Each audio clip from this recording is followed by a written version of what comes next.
Assalamualaikum warahmatullahi wabarakatuh. Perkenalkan, nama saya Arif Ansarul Hidayat dengan NIM 530202100043. Video ini saya buat guna menyelesaikan tugas UAS mata kuliah studi kitab tafsir pertengahan modern yang diampu oleh Bapak Ulfi Putrasani M.Hum. Pada kesempatan ini saya akan sedikit menjelaskan tentang tafsir Al-Maraghi karya Ahmad Mustafa Al-Maraghi. Sebelumnya kita sedikit mengenal siapa sih Al-Maraghi tersebut. Al-Maraghi memiliki nama lengkap Ahmad Mustafa bin Muhammad bin Abdul Mu'in Al-Qadi Al-Maraghi. Sebutan Al-Maraghi pada diri beliau bukanlah dihubungkan dengan nama suatu marga atau suku, akan tetapi karena lahirnya beliau di kota Marogoh. Kemudian beliau merupakan seorang dosen di dua universitas, yaitu Universitas Al-Azhar dan Universitas Darul Ulum pada tahun 1940.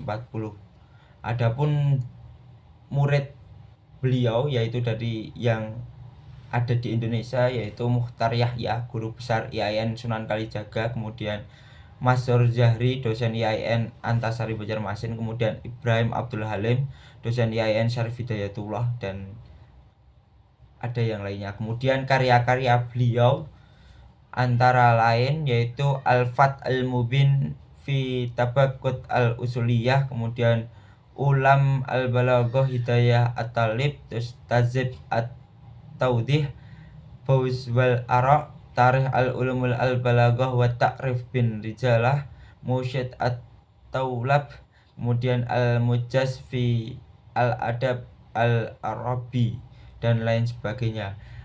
Beberapa pendapat ulama dan sarjana tentang Ahmad Mustafa Al-Maraghi. Yang pertama disampaikan oleh Muhammad Hasan Abdul Malik, dosen tafsir pada Fakultas Syariah Universitas Ummul Qura di Mekah. Beliau memberikan penilaiannya terhadap Al-Maraghi dengan mengatakan, Ahmad Mustafa Al-Maraghi adalah seorang yang dapat mengembangkan pemikirannya dalam tafsir sesuai dengan kondisi dan situasi yang sedang berkembang. Beliau adalah seorang reformasi dalam bidang tafsir, baik dari segi sistematika maupun segi bahasa. Hal ini dapat dimaklumi karena beliau banyak mengutip pendapat gurunya Muhammad Abduh dan tafsir Al-Manar, terutama yang berkaitan dengan filsafat, kemasyarakatan, dan politik. Namun beliau punya pandangan baru, bukan hanya sekedar meringkas dari tafsir tersebut. Terus langsung memasuki mengenal kitab tafsir Al-Maraghi itu sendiri. Dalam mukadimah tafsir Al-Maraghi mengatakan bahwa di masa hidupnya orang sering menyaksikan banyak kalangan yang cenderung ingin memperluas cakrawala pengetahuan di bidang agama, terutama pada bidang tafsir Al-Quran dan Sunnah Rasul. Selain itu, banyak pertanyaan yang sering dikemukakan padanya tentang tafsir, apa yang paling mudah untuk dipelajari dan dapat berfaedah bagi pembaca dalam waktu yang singkat. Melihat fenomena tersebut, Al-Maraghi sedikit kesulitan dalam memberikan jawaban dikarenakan menurut analisisnya bahwa kitab-kitab tafsir yang memuat faedah-faedah yang banyak, rahasia-rahasia Al-Quran yang agung itu diisi oleh istilah-istilah dari suatu disiplin ilmu seperti balaghah, nahwu, shorof, dan tauhid, fikih, dan lain sebagainya, yang menjadikan sulit dipahami oleh pembacanya. Hal ini justru menjadi hambatan dalam memahami Al-Quran secara benar bagi para pembacanya. Selain itu, kitab-kitab tafsir yang sudah ada juga dibumbui dengan cerita-cerita yang bertentangan dengan fakta dan akal, serta memuat ulasan atau penemuan ilmiah yang selaras dengan perkembangan ilmu di waktu penulisan tafsir tersebut. Hal ini memang tidak bisa disalahkan karena ayat-ayat Al-Quran sendiri memberi syarat tentang penemuan ilmiah, tetapi saat ini dapat dibuktikan dengan dasar penyelidikan ilmiah dan data autentik. Oleh karena itu, sebaliknya, Al-Quran tidak perlu ditafsirkan dengan analisis ilmiah yang bersifat relatif, yang hanya berlaku pada masa tafsir itu sendiri.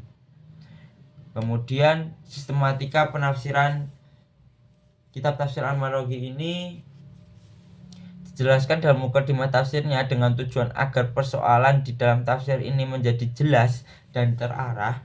Adapun sistematika yang dijelaskan oleh Al-Maraghi adalah sebagai berikut. Yang pertama kalinya beliau mengemukakan ayat di awal-awal pembahasan.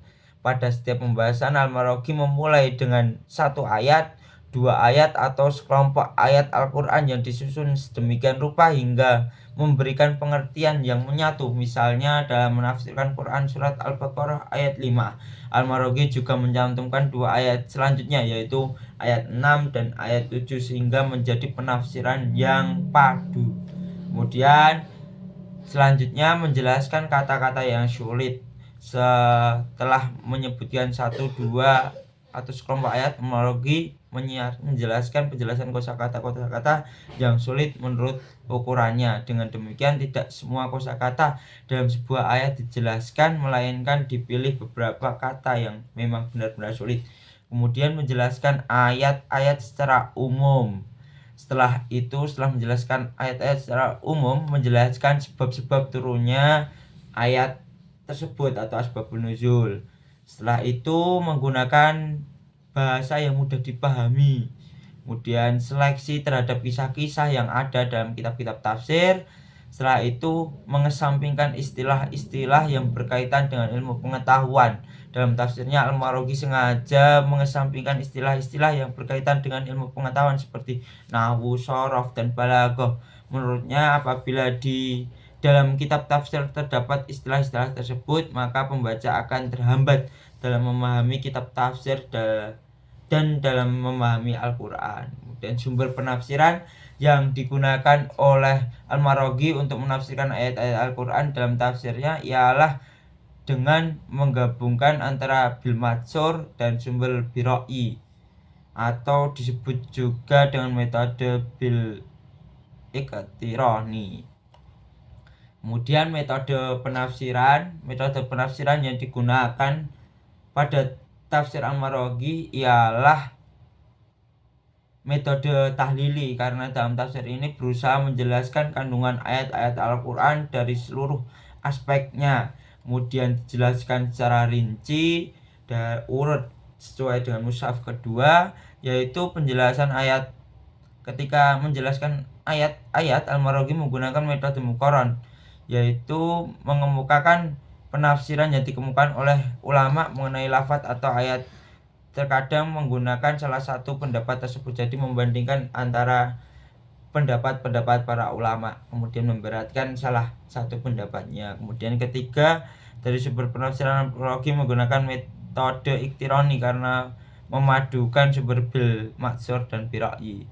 Corak tafsir Al-Maraghi ini kan tergolong sebagai tafsir tahlili, sehingga dalam mengungkapkan coraknya sedikit sulit karena pembahasannya memuat banyak kategori pembahasan. Namun persentase corak dalam tafsir Al-Maraghi paling banyak, yaitu corak adab al-istimai. Kelebihan kitab tafsir Al-Maraghi: dalam tafsir Al-Maraghi disajikan penjelasan kosakata yang sulit dipahami. Hal ini tentunya sangat memudahkan bagi pembacanya. Kemudian dalam tafsir Al-Maraghi terdapat penjelasan ayat-ayat ijmal umum. Dengan adanya penjelasan secara ijmal ini memudahkan pembaca untuk mendapatkan gambaran terhadap suatu ayat Al-Quran. Kemudian di dalam adanya penjelasan mengenai ayat-ayat Al-Quran yang memiliki asbabun nuzul, kemudian dikuatkan lagi dengan penjelasan tafsir yang lebih mendalam. Kemudian di dalam tafsir Al-Maraghi menghindari cerita-cerita Israiliyat.